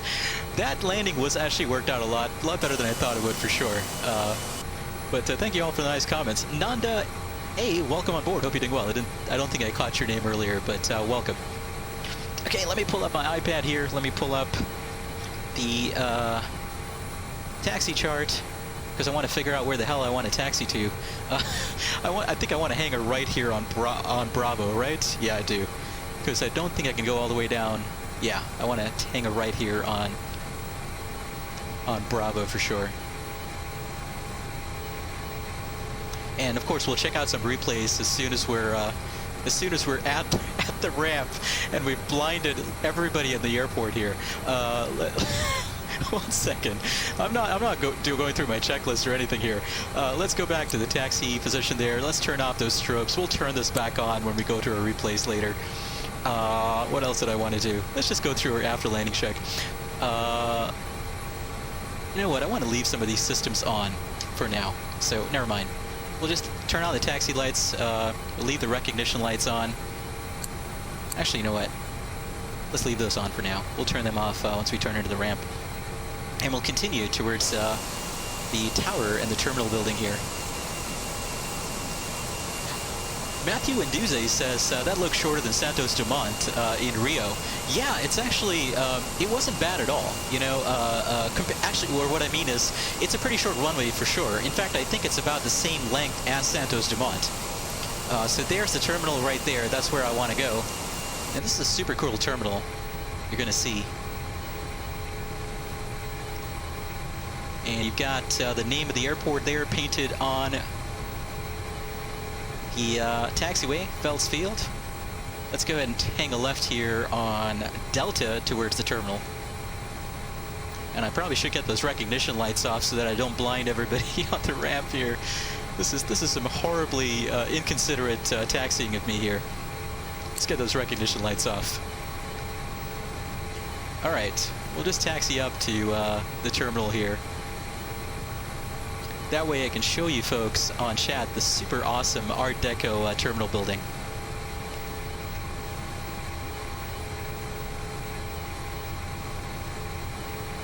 Okay, let me turn the aircraft here.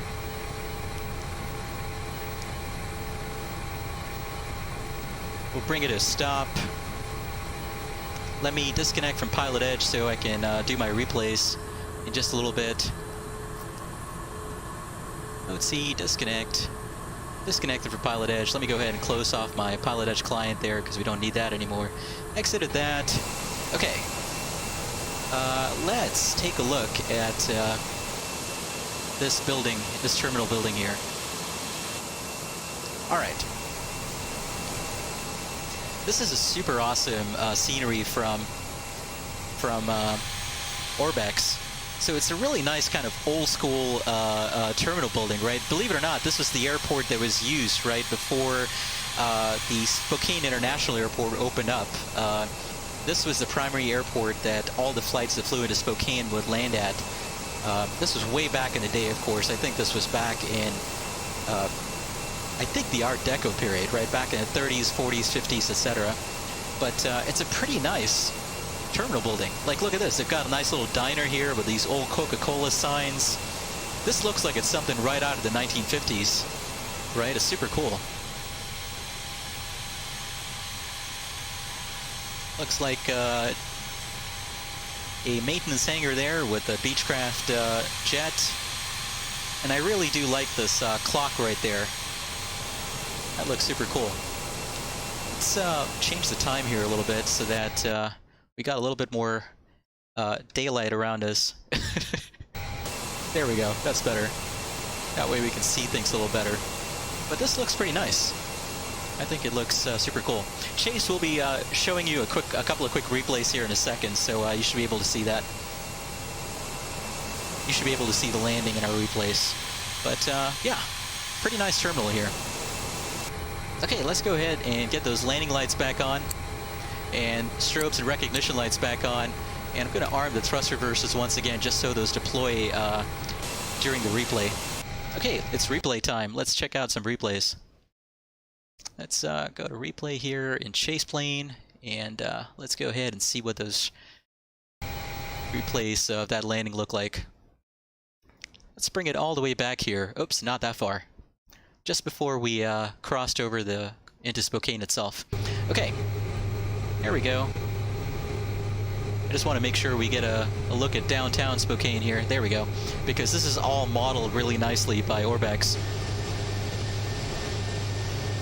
So there's downtown Spokane. There's this really nice set of rapids, I think, that this river that runs just to the east of downtown there. That's pretty cool. And you've got some waterfalls and rapids there. That looks super awesome.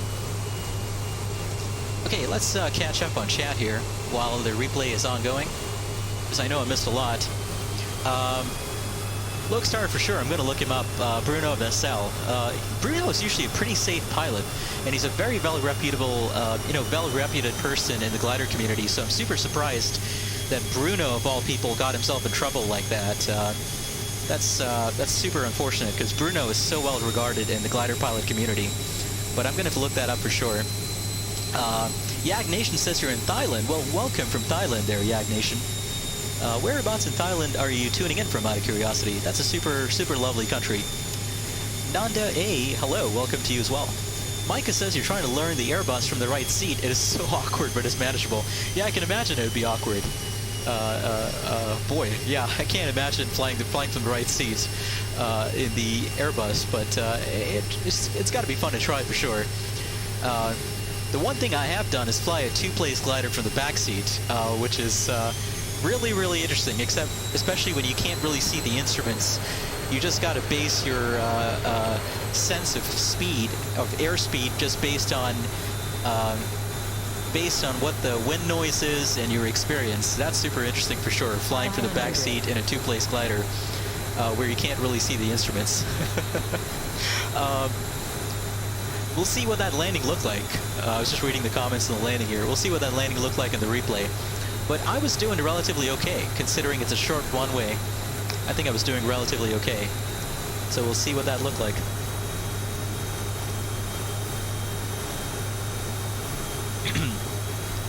Yeah, Lokestar. Yeah, the taxi lights are for sure are pretty big. They're oversized taxi lights. Pretty nice. We got our shadow right there, so we can take a look at how we did based on how quickly we caught up to the shadow there. Not too bad. Not too soft, not too hard. I think we did okay there.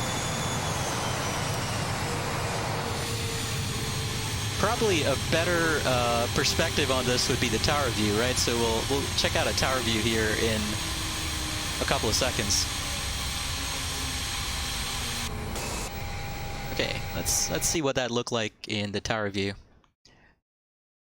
And apparently they do have a customs facility here, so I'm guessing that means they do permit international travel here, or international arrivals here at Fells Field. But let's look at this in tower view.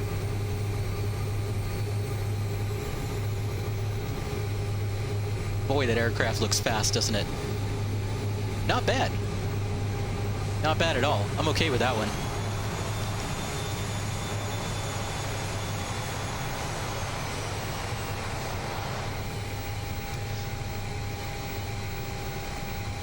Yeah, Lokestar. So yeah, those taxi lights for sure are they're oversized. They seem a lot taller than most taxi lights that I know of. they're pretty tall taxi lights for sure. But Chase, there you go. There's a replay of the landing at least. Rice Cooker, hey, no worries. Hope you recover from that headache, my friend. But you take care. Thanks for hanging out with us.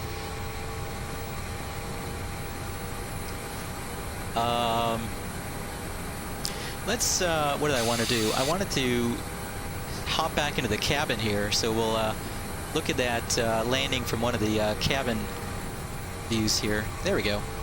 That might be a pretty nice view. So let's look at this from this view.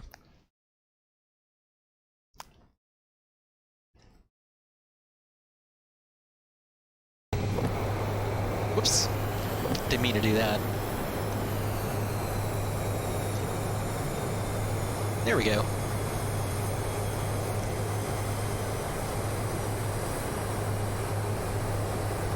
Let's take a look at it in this view here. That looks pretty nice, doesn't it? Got the sunset there. Wingtip tank. Let's see what this looked like. Micah Vabora says you're starting to try and use real call signs instead of 1368. And of course, the first thing you say on frequency is 1368. So what's your attraction to the number 1368 there, Micah? Is that a number of some significance to you? Just curious. Yeah, totally, Rice Cooker. I probably got super close to it. Again, those taxi lights are a lot higher than I think regulations. So we're gonna call we're gonna take a punt on that one. It's not my fault. The taxi lights are inappropriately high at this airport, or at least in this scenery. Gregory DeLong asks, is a shorter runway still in use? You mean 4 right, Gregory? I think it is. I think it must be. But probably not at night because it's not lit up at night. There we go. Coming into land. I'm okay with that one. Not bad at all.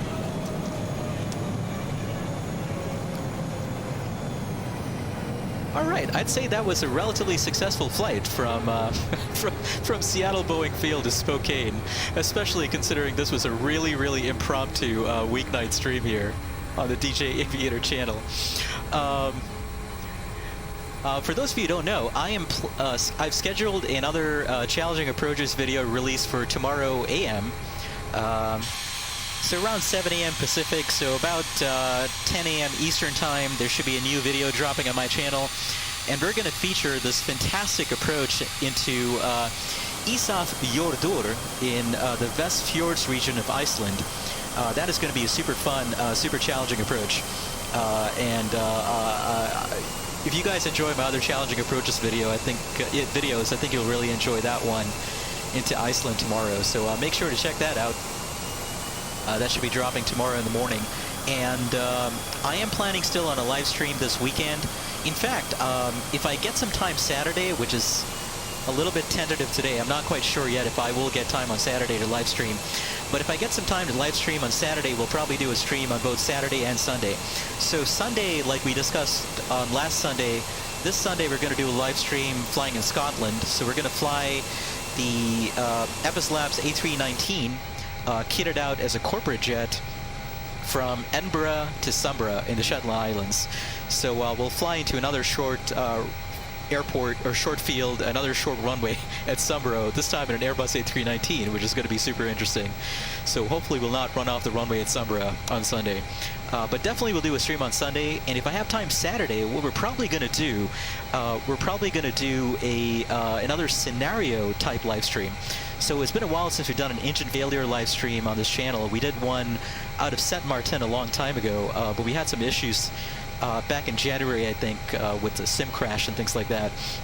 But we are going to try and do another engine failure video if I get time, or not video, but live stream on Saturday if I get time. So we'll probably do, what we're probably going to do is do an engine failure scenario in the 777.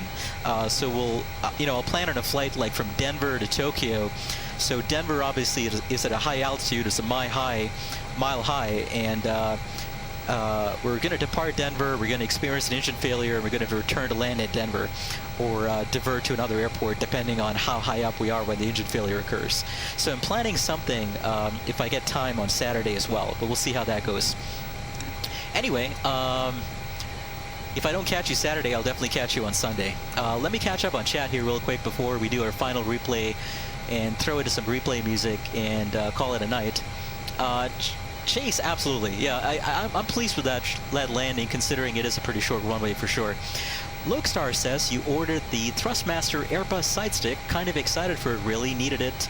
Your Logitech is almost gone. What's my take on it? Lokestar, I think it looks really, really good. I think the price point is really, really attractive for sure. And I've heard really good things about the Thrustmaster joysticks. I've been reading some reviews actually comparing the Thrustmaster joystick to my Cytec X52 Pro, and I've heard that the kind of sensors and other stuff, I guess, like technical details that I don't fully understand that go into the making of the Thrustmaster joysticks make them a bit higher quality and more reliable than the Cytec joysticks. So I'm actually very, very tempted myself to get both the Airbus TCA side stick, or whatever it's called, from Thrustmaster, and as well the Airbus throttle, or thrust lever box when that comes out as well. I think in September, or whenever it's going to come out later this year. So I'm thinking about getting them both myself, actually. The price point looks very, very attractive for both. I think it's like $70 for the for the side stick, and $90 or $100 for the what do you call it? The thrust levers. So I'm thinking about getting them both myself, actually. Micah says, one day you thought to yourself you should make yourself a special call sign that you're going to use. You watched an Air Force Proud Batson video, and his call sign was something like 1683, so you jumbled up the numbers. It also rolls off the tongue nice. Yeah, totally. 1368 totally rolls off the tongue pretty nice. And you know, it's always good, right, when you're flying on a network to have the same flight number, the same call sign for sure. That way you're not always fumbling it up like I tend to do sometimes. So that totally makes sense. Oz Sim Guy, welcome on board. Thanks for hanging out with us. Oz Sim Guy, I'm guessing you're from Australia. Yeah, actually, there you go. Awesome Guy says, thanks, mate. Awesome stream. The flight as usual. You inspired you to get into the sim, even though it's a perfect sunny day here in Australia. Well, awesome. I'm not sure whether to feel good or bad about that.